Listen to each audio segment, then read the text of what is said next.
Here I have ALCATEL1, and today I'm going to show you how to enable Do Not Disturb mode on this device. So firstly you have to go to the upper bar, and here you can find the button Do Not Disturb. By tapping on it once you can switch this mode, like this. By holding your finger on it you can access some of its settings. For example, you can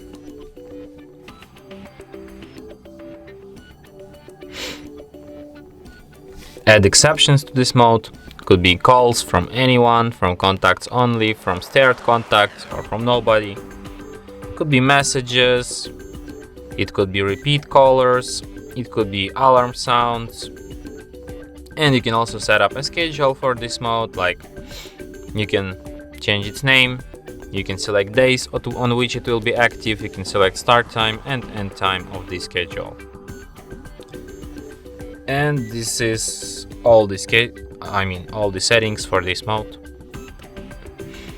And that's it. Thanks for watching. If you find this tutorial useful, don't forget to hit that like button and subscribe to our channel.